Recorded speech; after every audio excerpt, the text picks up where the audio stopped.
जय हिंद दोस्तों। आज हम बात करेंगे कि कैसे बीए में जो अनिवार्य सब्जेक्ट है मानव मूल्य और पर्यावरण अध्ययन, उसमें हम किस प्रकार से पढ़ें कि बढ़िया अंक से उत्तीर्ण हों। तो बीए द्वितीय वर्ष तृतीय सेमेस्टर में हमें मानव मूल्य और पर्यावरण अध्ययन ये सब्जेक्ट पढ़ना अनिवार्य है और इसमें हमें पास होना भी अनिवार्य है।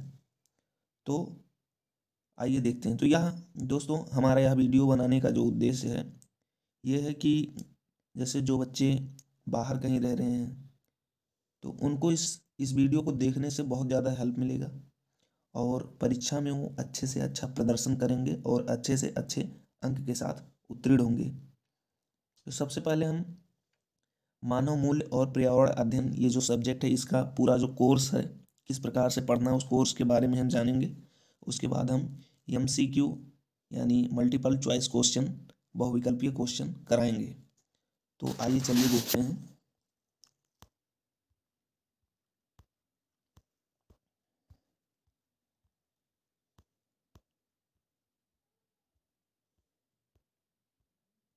तो हमारा सब्जेक्ट जो है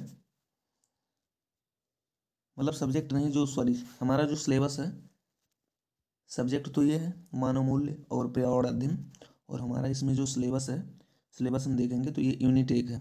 अब यूनिट 1 जो है इसमें ह्यूमन वैल्यूज़ इसके बारे में पढ़ना है यानी मानव मूल्य के बारे में पढ़ना है कि मानव में क्या क्या मूल्य हैं।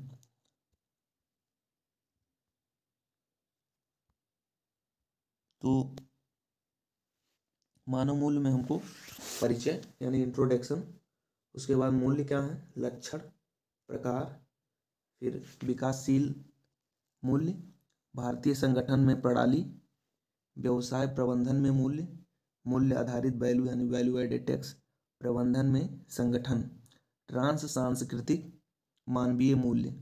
यहाँ ट्रांस का मतलब जब कोई चीज़ विश्व स्तर पे हो तो उसको हम ट्रांस कहेंगे। जैसे एक देश से दूसरे देश में जैसे एक देश से दूसरे देश में जब कोई रेलवे जाती है तो उसको ट्रांस रेलवे कहते हैं। तो इस प्रकार से जब एक देश की संस्कृति बाहर पूरी दुनिया में फैलती है तो उसको ट्रांस कहते हैं।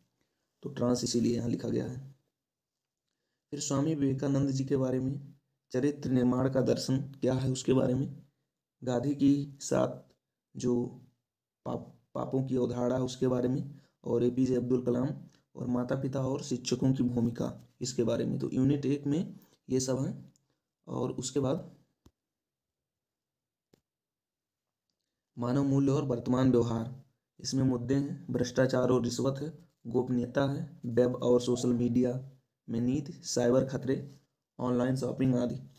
उपचार, UK रिश्वत अधिनियम, भारत में अस्थायी नीतियां और प्रथाओं का परिचय और अर्थव्यवस्था। उसके बाद प्रिंसिपल ऑफ एथिक्स जो नैतिक सिद्धांत है उसमें प्रबंधन में धर्मनिरपेक्ष और आध्यात्मिक परिचय, आध्यात्मिक जो मूल्य हैं, मूल्य परिचय, धर्मनिरपेक्ष और आध्यात्मिक मूल्य की विशेषताएं, मूल्य कार्यान्वयन के स्तर, आध्यात्मिक मूल्यों की विशेषताएं।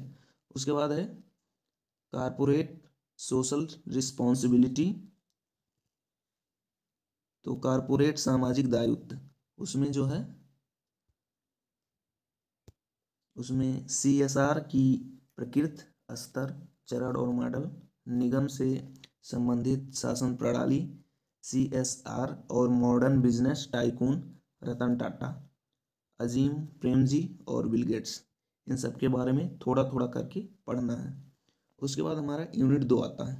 यूनिट 2 में हमें holistic approach in decision making यानी निर्णय लेने की समग्र दृष्टिकोण, इसके बारे में। फिर निर्णय लिया कैसे जाता है, निर्णय लेने की प्रक्रिया क्या है, भागवत गीता, प्रबंधन धर्म और समग्र में तकनीकी प्रबंधन, इसके बारे में।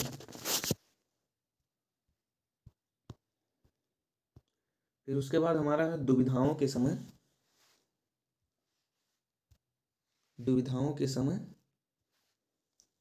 दुविधाओं के माध्यम से चर्चा, दुविधाओं के माध्यम से चर्चा, सार्वजनिक से निजी की ओर बढ़ती हुई विपणन और फार्मा संगठनों में दुविधाएं, एकाधिकार संदर्भ, निजीकरण की दुविधा, उदारीकरण पर दुविधा, सोशल मीडिया और साइबर सुरक्षा, जैविक भोजन पर दुविधा, मानवीकरण, गुणवत्ता मानकों पर दुविधा, ये है। इसके बाद हमारा जो है वो यूनिट 3 है।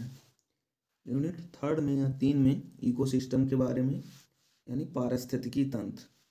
पारिस्थितिकी तंत्र की अवधारणा पहले तो ये जानेंगे, उसके बाद संरचना के कार्य, उसके बाद उत्पादक, उपभोक्ता, decomposer, food web, food chain, energy flow, ecological pyramid और जैव विविधता का संरक्षण,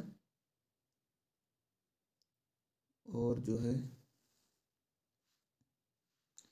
इन सीटू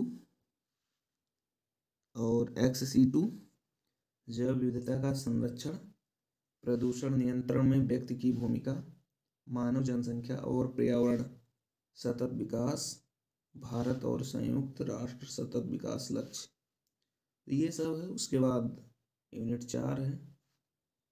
यूनिट 4 में इन्वायरमेंटल लॉ यानी पर्यावरणीय कानून क्या है उसके बारे में। तो इसमें सबसे पहले पर्यावरण संरक्षण में अंतर्राष्ट्रीय प्रगति, फिर उसके बाद है वायु गुणवत्ता सूचकांक, फिर है पर्यावरण पर भारतीय पारंपरिक ज्ञान का महत्व क्या है उसके बारे में, पर्यावरण गुणवत्ता का जैव मूल्यांकन इसके बारे में, और पर्यावरण प्रबंधन प्रणाली इसके बारे में पढ़ेंगे, और जो है पर्यावरण प्रभाव आकलन और पर्यावरण लेखा परीक्षण इसके बारे में। तो दोस्तों ये था हमारा सिलेबस, और सिलेबस आपको पता हो गया। उसके बाद हम MCQ क्वेश्चन कराएंगे।